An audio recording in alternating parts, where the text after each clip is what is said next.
Queridos irmãos e irmãs, o tempo da Quaresma que nós estamos vivendo é um tempo privilegiado.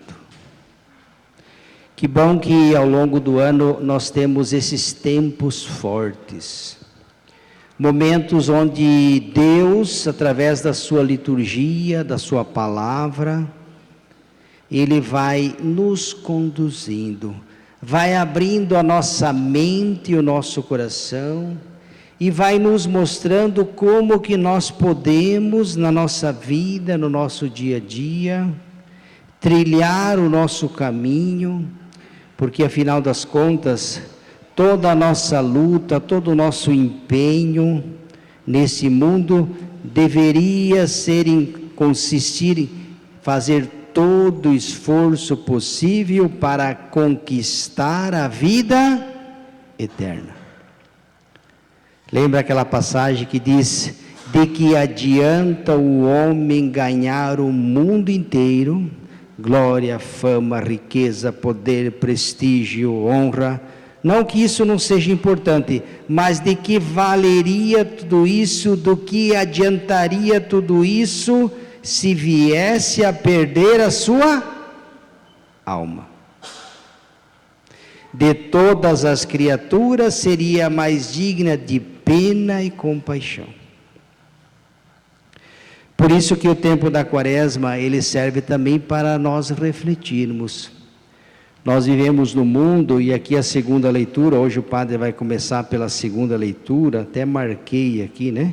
Porque ela é de uma realidade assim fantástica.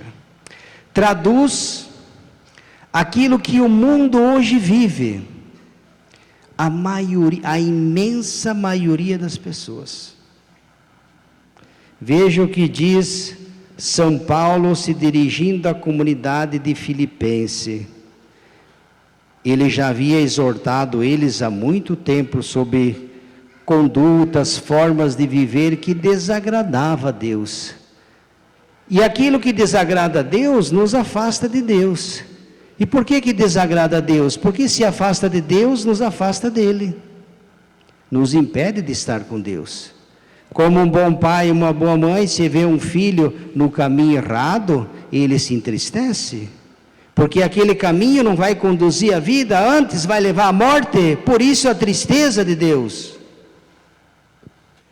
Veja o que São Paulo fala aos Filipenses.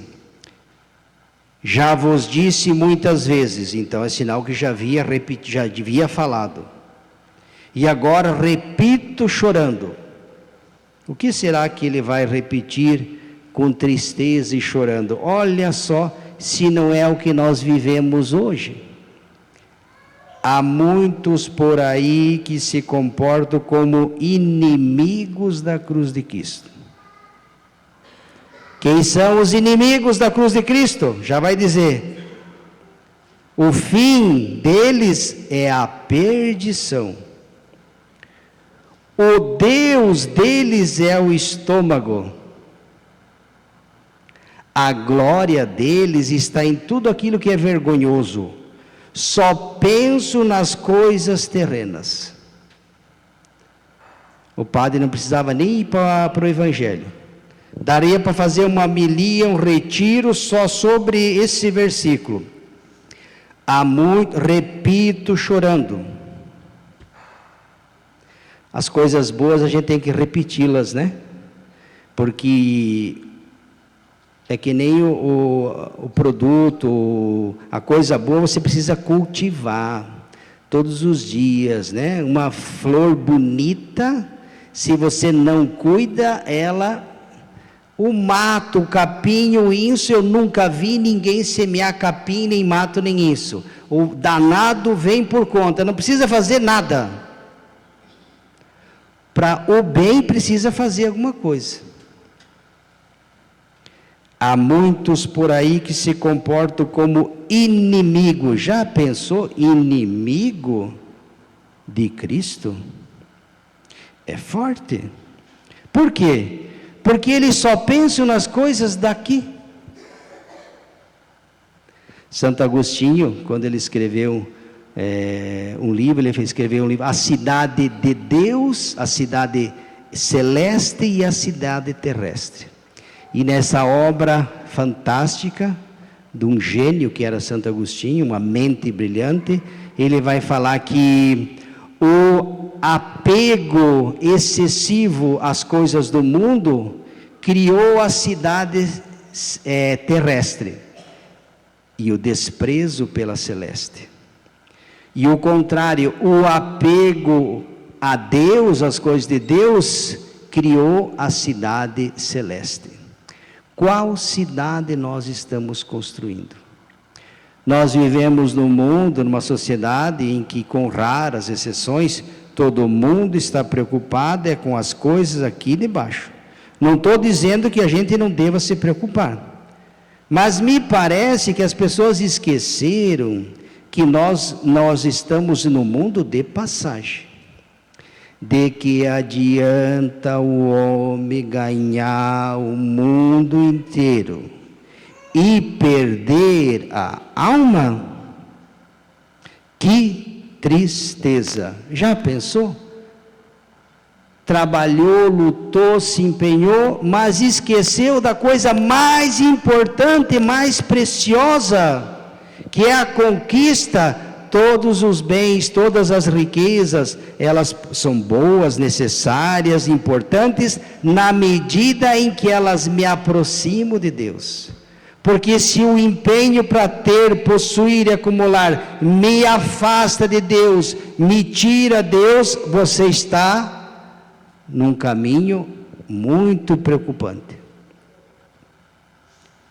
Por isso aquela passagem também, né? Dificilmente entrará no céu uma pessoa, fala do rico, né? Mas não é o rico, a pessoa que depositou nos seus bens, na sua fortuna, na sua honra, na sua glória, no seu prestígio, e esqueceu-se de Deus. Oh, atenção! E olha o mundo em que nós vivemos. Por isso, há muitos por aí que se comportam como inimigos. É forte a expressão, hein? O fim deles, se continuar assim, é a perdição.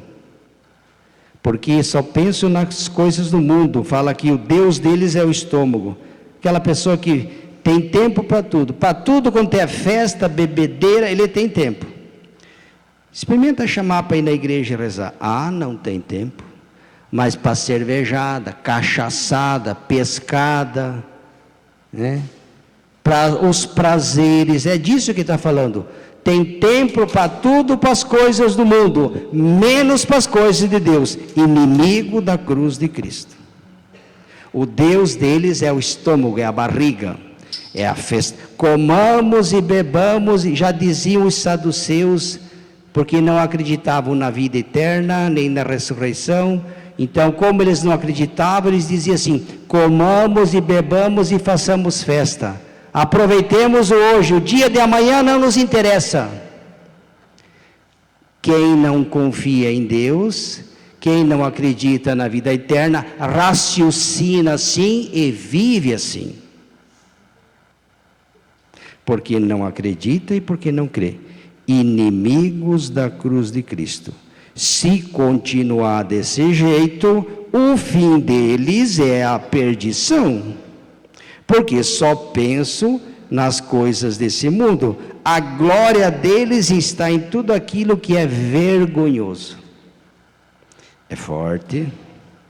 Então o que nós devemos fazer? Temos que sair desse perigo. E o Evangelho vai nos mostrar a maneira. Jesus é Deus. Se você pegar na Sagrada Escritura, as tantas vezes que Jesus rezou, várias vezes Jesus se separa, às vezes ele chama os apóstolos, os discípulos, mas muitas vezes Jesus vai para lugar deserto, Jesus vai para a montanha, Jesus para rezar, e ele é Deus.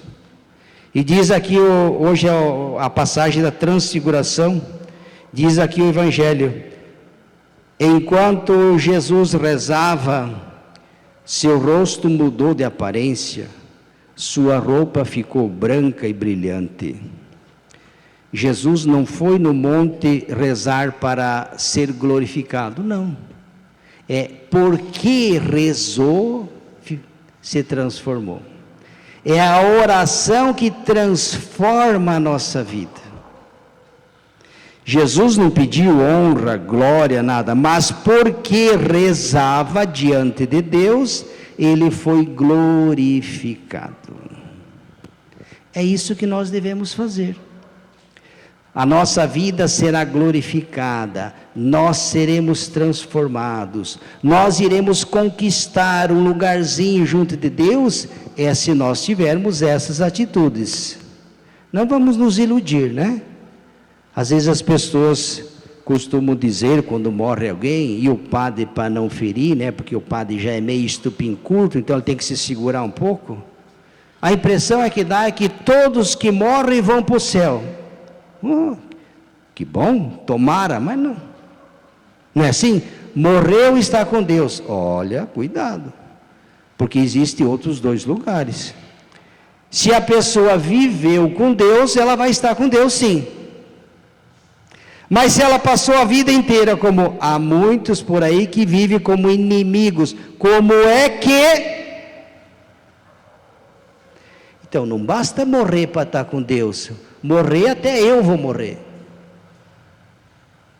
Até o Papa vai morrer, espero que não seja logo, estamos rezando, mas ele também vai morrer.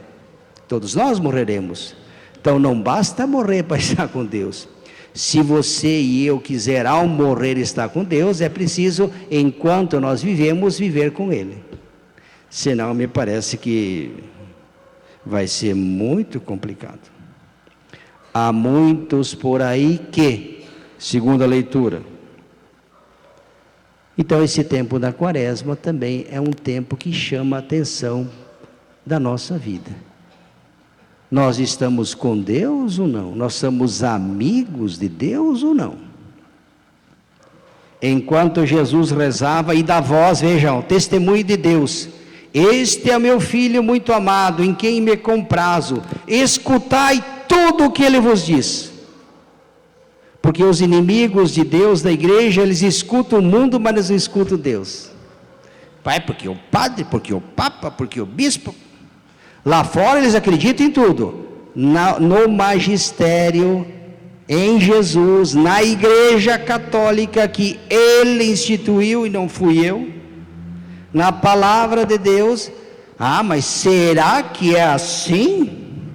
Aí qualquer Zé Ruela que fala lá fora, os teólogos de internet que está assim, que não sabe nem abrir uma Bíblia, mas a gente acha bonito o que eles falam. Olha como ele está vendo. E na voz de Deus, Deus fala através da sua igreja, através dos seus legítimos pastores, e vocês sabem quem é, através do seu magistério e da sua doutrina e da palavra de Deus. Quem você está ouvindo? Você está ouvindo quem? Você dá credibilidade para quem?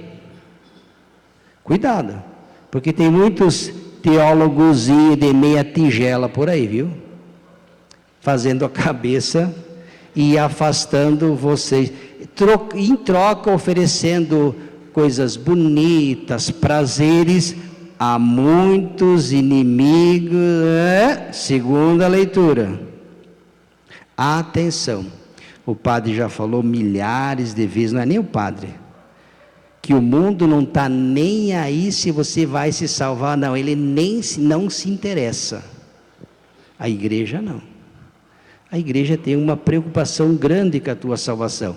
A igreja, os sacerdotes, o papa, o bispo, o magistério, a preocupação da igreja é com a salvação das almas. O bem supremo da igreja é a salus animarum, se falam. É a salvação das almas. A igreja não tem outra preocupação senão salvar as almas. Por isso peçamos ao Senhor nesse tempo da quaresma, que nós não deixemos que o mundo nos engane. Há muitos por aí que se comportam como inimigos da cruz de Cristo. O fim deles é a perdição. Está aqui na palavra de Deus, viu? Não é o padre que está forçando o texto, não. Vocês podem chegar em casa, depois vocês têm Bíblia, se quiserem consultar. São Paulo aos Filipenses, capítulo 3, versículo 17. Leia lá para ver. Então que o tempo da quaresma sirva também para nos sempre com Deus, na igreja. Nunca, jamais vamos trocar as coisas de Deus pelas coisas do mundo. Uma infeliz escolha. Uma infeliz escolha. Nenhuma vantagem pode ser. O tesouro mais precioso é a vida eterna. Cuidado, atenção. Tem muitos oferecendo aí tesouros. O tesouro mais precioso de um cristão é conquistar a vida eterna. E a pior desgraça é o contrário. Lutou em vão, trabalhou em vão, viveu em vão. De todas as criaturas, a mais digna de pena e compaixão. Louvado seja nosso Senhor Jesus Cristo.